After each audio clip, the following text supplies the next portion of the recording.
Hamas के बंधक plan का खुलासा हुआ है। हमास लड़ाकों से दस्तावेज मिले हैं। दस्तावेज में 7 अक्टूबर के हमले का पूरा प्लान डिकोड हो गया। TV9 के पास हमास के बंधक प्लान का पूरा दस्तावेज है, जिसमें एक एक जानकारी साफ तौर पर देखी जा सकती है कि किस तरीके से इजराइल पर हमले की पूरी प्लानिंग की गई। हॉस्टेजेस के साथ यानी बंधकों के साथ क्या करना है, इसकी जानकारी भी इस दस्तावेज में थी। तो बता दें आपको कि हमास का बंधक प्लान क्या है। कत्लेआम के 8 पैगाम। सबसे पहले आपको बता दें, बंधकों को जुटाना ये इस प्लान का हिस्सा था। पहले से तय अलग अलग जगह पर लेकर आओ, ये पहला चरण इसका था। पहले से तय था कि अलग अलग जगहों पर बंधकों को जुटाना है। दूसरे चरण में आपको बता दें, सभी बंधकों को एक जगह पर लेकर आने की बात कही गई है।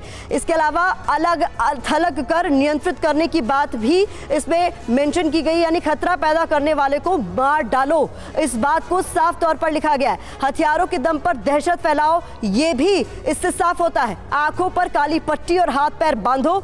इसके अलावा प्रवेश और निकास के रास्ते बंद कर दो।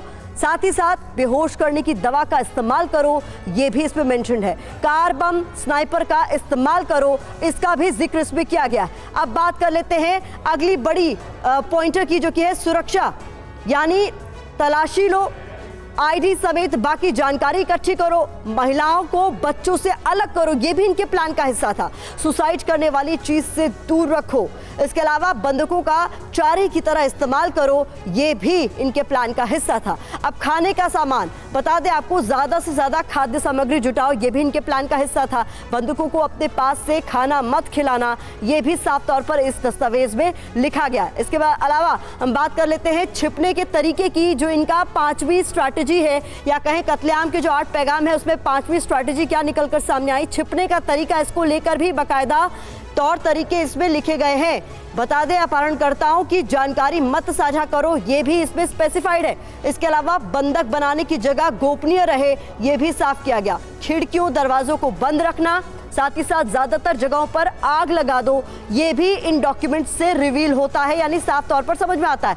बातचीत का जरिया, किस तरीके से बातचीत करते थे, इजरायली नेटवर्क का इस्तेमाल करो, ये इसमें लिखा गया था। रुक कर लेते अपने संवाददाता सुमित चौधरी का, जो लगातार हम तक अपडेट्स पहुंचा रहे हैं। ये पूरे डॉक्यूमेंट्स साफ कर देते हैं सुमित कि किस तरीके से प्लान्ड तरीके से इजराइल पर हमला बोला गया।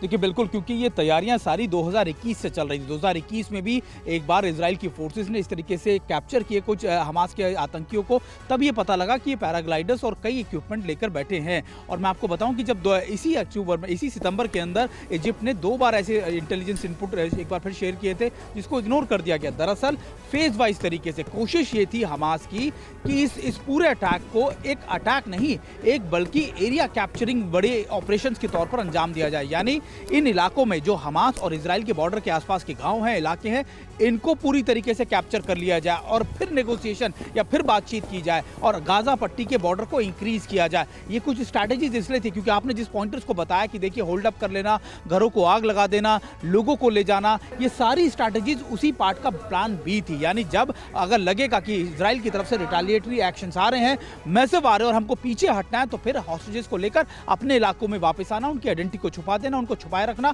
और लंबे समय तक इजराइल को परेशान करते रहना या उसको लगातार मजबूर करते रहना। तो ये कुछ स्ट्रैटेजीज थी हमास की, और माना यह जाता है कि हमास ने स्ट्रैटेजीज अभी नहीं, पिछले 2 साल से डेवलप कर रहा है। और इसके बाद जब उसको लगातार वेपनरीज का, स्ट्रैटेजीज का सपोर्ट मिला, लगातार उसको कई जगहों से मास सपोर्ट मिला, ऑन ग्राउंड भी आप देखिए जब हमास ने पूरे अटैक को अंजाम दिया, मैसिव स्केल में, बहुत बड़े स्केल में लोग सड़कों पर आ गए, लगातार झंडे लहराने लग गए, लोग आगे वाले इलाकों में आ गए, फॉरवर्ड इलाकों में। तो ये सारी चीजें जो थी ये बहुत तरीके से प्लान की गई और उसी के बाद हमास ने इसको एग्जीक्यूट भी किया। और हमास जानता था कि इजराइल की तरफ से एक्शंस आएंगे, उसको वापस लौटना पड़ेगा, लेकिन सबसे ज्यादा मैसिव उसका काम यही था कि ज्यादा से ज्यादा हॉस्टेजेस को अपने साथ लेकर जाए, और वो उसने किया भी। सुमित, बहुत बहुत शुक्रिया इस तमाम जानकारी के लिए।